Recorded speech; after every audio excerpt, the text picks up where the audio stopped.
Hello Healthizen, welcome back to Dear Doctor. Masih bersama dengan saya, Dr. Erik. Saya kebagian tugas jaga lagi nih pada kesempatan kali ini. Dan yang baru gabung di acara ini, langsung aja bisa kasih pertanyaan-pertanyaan melalui konsultasi, bisa via Instagram atau Twitter juga. Dan untuk kali ini, saya udah siap loh untuk menjawab pertanyaan-pertanyaan yang sudah diajukan.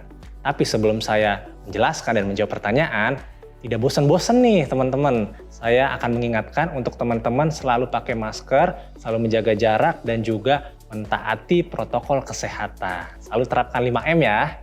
Baiklah, saya akan memulai untuk menjawab pertanyaan. Pertanyaan pertama, Dear Doctor, saya dan teman saya terkena COVID-19. Hal yang kita rasain itu setelah jadi penyintas mirip dok. Kita ngerasa bahwa kita jadi sulit fokus dan jadi kurang cepat tanggap. Jadi kepikiran banget soal itu. Itu apa efek COVID-19 bukan sih dok? Dear Dena, jawabannya sebenarnya bisa iya, bisa tidak. Gejala pasca COVID itu atau biasa disebut dengan long COVID merupakan gejala yang masih ada pada seseorang yang sudah dinyatakan sembuh dari COVID. Saat ini memang penelitian-penelitian yang ada masih mencari tahu lebih lanjut mengenai penyebab-penyebab hal ini. Beberapa gejala long COVID itu bisa sakit kepala, mudah lelah, sulit konsentrasi, dan itu juga bisa menghalangi seseorang untuk bisa beraktivitas dan juga bekerja dengan baik. Jadi di sini yang ingin disampaikan, penting sekali memang dukungan dari support system kita seperti keluarga maupun orang terdekat agar pemulihan secara fisik dan mental dapat terjadi. Bila teman-teman penyintas mengalami gejala tersebut, teman-teman bisa konsul lebih lanjut ke dokter juga loh. Kamu juga perlu mengembangkan pikiran-pikiran yang positif selama gejala-gejala sisa ini ada. Karena dengan kamu mengembangkan sikap dan pikiran yang positif, kamu juga dapat beraktivitas dengan baik, menyadari bahwa gejala sisa tersebut dapat pulih setelah beberapa waktu lamanya. Teman-teman yang mengalami gangguan konsentrasi juga bisa berlatih membaca di sebuah buku, coba hafalin isinya beberapa kalimat seperti apa, dan teman-teman akan lihat ada progres loh pada saat hari-hari mendatang ketika teman-teman berusaha dengan konsisten. Semoga menjawab ya. Pertanyaan yang selanjutnya datang dari Lilian. Dear Doctor, saya orangnya overthinking parah, dan karena terlalu banyak melihat berita, jadi makin saya pikirkan, apa ya dok sebaiknya yang harus saya reduce, karena ini cukup exhausting. Dear Lilian, rasa cemas ini umumnya dirasakan oleh semua orang. Bahkan saya juga sebagai seorang dokter juga merasakan kecemasan juga loh ketika melayani pasien-pasien yang ada, ketika saya berada di rumah sakit situasi yang full of penyakit ya. Namun jika sampai overthinking atau berpikirnya terlalu jauh, berpikirnya kemana-mana, kondisi tersebut memang harus dilawan. Karena kecemasan-kecemasan terkait pikiran ini bila tidak kita kontrol, hal tersebut bisa jatuh juga sampai ke dalam kondisi gangguan mental. Rasa overthinking ini bisa membuat seseorang terjebak ke dalam kecemasan. Beberapa tips yang ingin saya sampaikan di sini, ketika kita punya pikiran yang banyak, pikiran-pikirannya itu juga sulit untuk kita ungkapkan dan kita fokus pada diri sendiri, cobalah untuk kita memulai menceritakan apa yang menjadi kekhawatiran kita. Kita ungkapan kepada orang-orang yang kita nyaman untuk kita ceritakan, jangan kepada semua orang, karena tidak semua orang juga mampu atau dapat membantu kita dan memberikan solusi. Lalu kita juga bisa saling memberikan dukungan yang juga memiliki kekhawatiran yang sama akan membantu kesehatan mental kita. Jangan kita fokus hanya kepada diri kita sendiri. Mungkin saja banyak juga orang-orang yang punya pikiran yang sama dengan kita. Saling berbagi, dengan memberi bantuan pada orang lain, kita akan membawa manfaat bukan hanya di dalam hidup kita, tetapi juga di dalam menurunkan beban hidup seseorang.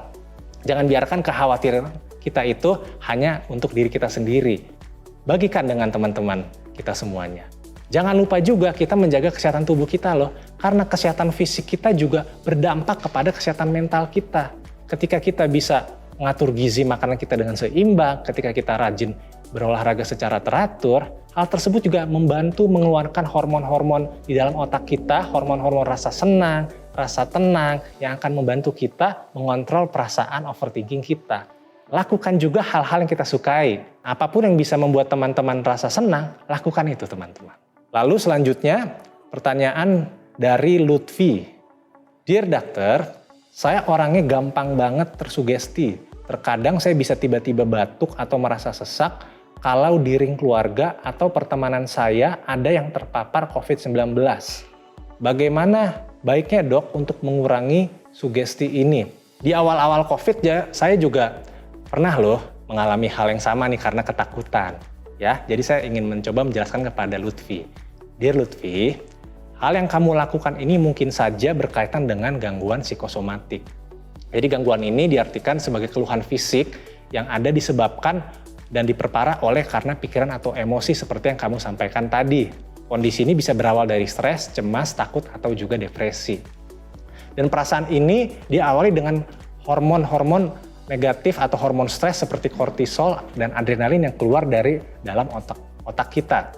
Dan bila hormon ini keluar, kita bisa merasakan keluhan-keluhan yang kamu takutkan terjadi. Seperti tadi mendengarkan berita tentang COVID, kamu jadi mulai batuk, mulai jadi merasa demam, ini suhu saya berapa ya? Dan juga ketika kita membaca berita COVID, itu juga bisa mempengaruhi kesehatan mental kita. Jadi untuk menenangkan perasaanmu, batasi dulu membaca atau mencari berita mengenai COVID-19 untuk sementara waktu.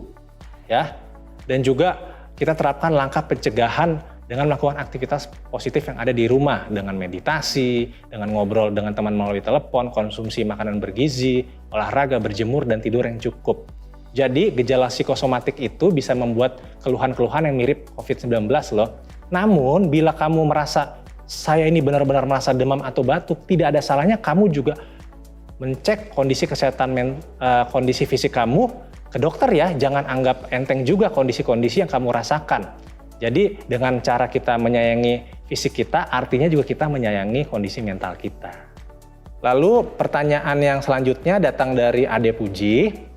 Dear Dokter, saya dan suami baru dinyatakan negatif. Kondisi saya yang sedang hamil jadi merasa terbebani secara mental ke anak di kandungan saya. Dan itu malah membuat saya menjadi drop lagi. Gimana ya dok biar gak terlalu menyalahkan diri sendiri? Dear Ade Puji, kita perlu mengetahui dan mengenali apa yang sebenarnya sedang terjadi. Karena kesadaran untuk mengenali apa yang sedang terjadi adalah kunci utama dari penyelesaian sebuah masalah. Jadi yang pertama kita bisa memulai dengan memaafkan diri kita. Saat kamu sibuk menyalahkan diri sendiri, maka kita akan menemui kesulitan untuk bisa memaafkan diri kita.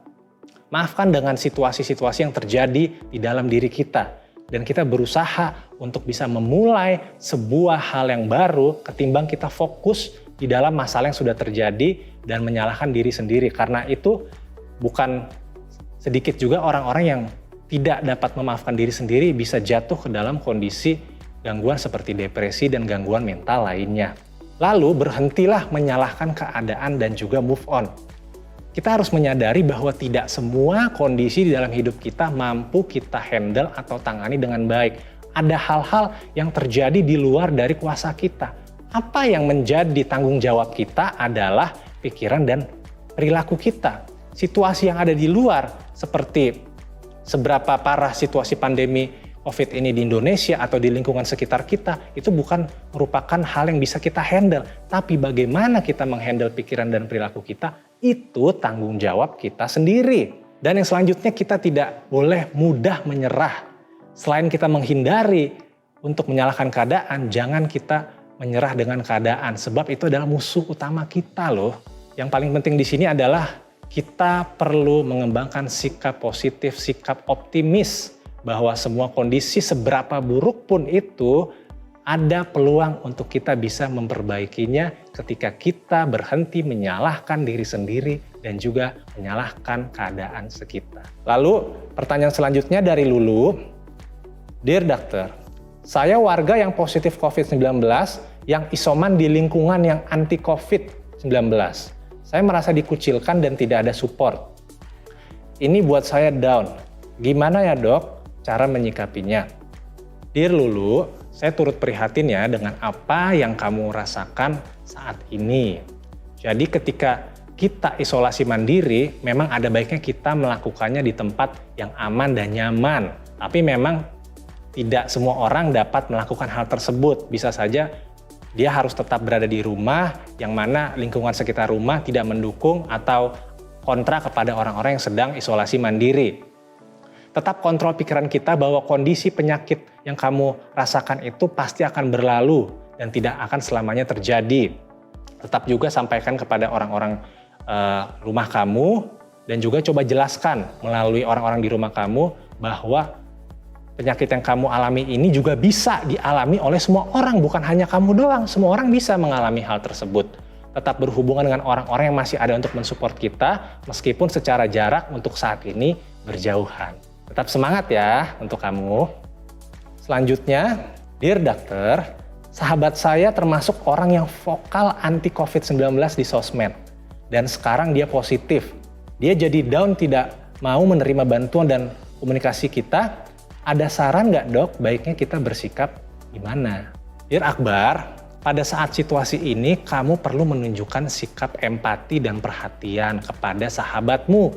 Terlepas dari apa yang ia lakukan sebelumnya. Kalau sebelumnya ia menyangkal atau vokal anti COVID, kamu tidak boleh melakukan hal yang sama seperti yang ia lakukan. Tetap berempati, tunjukkan bahwa kamu peduli dengan yang ia alami. Tunjukkan bahwa kamu juga mau berkontribusi untuk proses penyembuhannya. Karena mayoritas orang yang sedang dalam kondisi sakit membutuhkan dukungan dari orang-orang terdekatnya, termasuk kamu sebagai sahabatnya. Berikan perhatian dan tawarkan apa yang bisa kamu lakukan dan kamu bantu. Dan saat ia nanti sudah sembuh, kamu bisa berdiskusi dengan lebih lanjut loh tentang hal-hal terkait COVID ini dengan cara-cara yang baik, sesuai fakta yang ada di lapangan, agar pemahamannya terhadap COVID-19 ini meningkat ya. Wah, ternyata waktu jaga saya sudah habis nih Healthizen. Tapi tenang aja, karena Dear Doctor akan hadir kembali di episode-episode selanjutnya. Jadi pertanyaan-pertanyaan kalian akan dijawab pada acara selanjutnya, dan semoga apa yang saya share pada hari ini dapat bermanfaat untuk Healthizen sekalian ya. Kita ketemu lagi di episode selanjutnya. Saya Dr. Erik pamit. We share because we care.